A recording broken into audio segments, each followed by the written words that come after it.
Hi மக்களே, வணக்கம். இன்றைக்கி நம்ம ரொம்பவும் ஹெல்த்தியான டேஸ்டியான ராகி சிம்லி தான் செய்ய போகிறோம். வாங்க வீடியோக்குள்ளே போகலாம். ஒரு பேனில் 100 கிராம்ஸ் வேர்க்கடலை எடுத்துக்கலாம் மக்களே.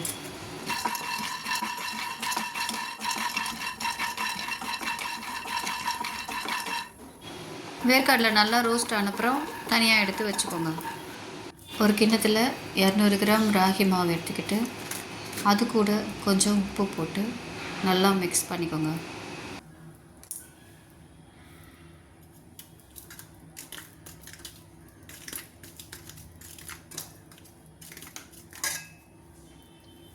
கொஞ்சம் கொஞ்சமாக தண்ணி தெளித்து புட்டு மாவு பக்குவத்தில் மாவை ரெடி பண்ணிக்கலாம்.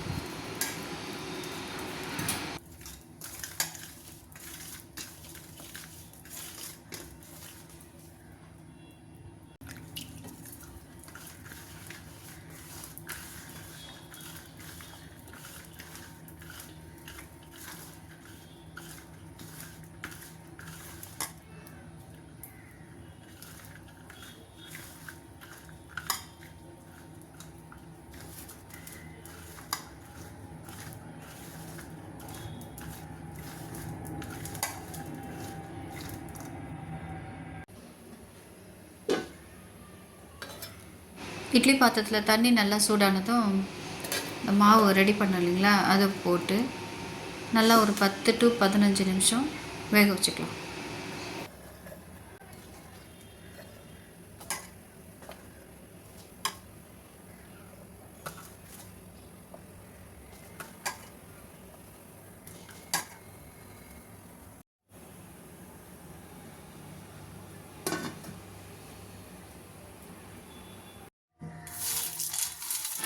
இந்த வறுத்து வச்ச வேர்க்கடலையே தோல் எல்லாம் நல்லா க்ளீன் பண்ணிவிடுங்க.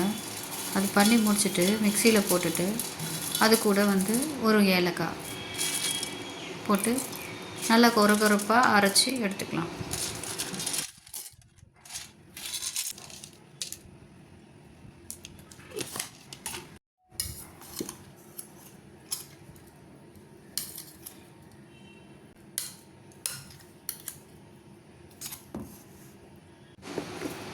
அரைச்ச இந்த வேர்க்கடலை ஏலக்காய் பவுடர் கூட வெல்லம் ஒரு 100 கிராம் போட்டுக்கோங்க. அவங்கவுங்க டேஸ்ட்டுக்கு ஏற்ற மாதிரி 100 கிராம் இல்லை 150 கிராம் கூட போட்டுட்டு அதையும் சேர்த்து மிக்சியில் நல்லா அடிச்சுக்கோங்க.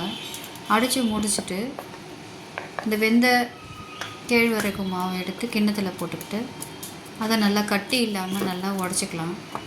உடச்சிட்டு அது கூட இந்த வேர்க்கடலை வெல்லம் ஏலக்காய் போட்ட பவுடரை மிக்ஸ் பண்ணி கட்டியெல்லாம் இல்லாமல் நல்லா உடச்சி நல்லா கலந்து விட்டுக்கோங்க. அப்போ தான் இந்த பவுடரும் அந்த வேர்க்கடலையும் நல்லா கலந்து வாசனை நல்லா வரும்.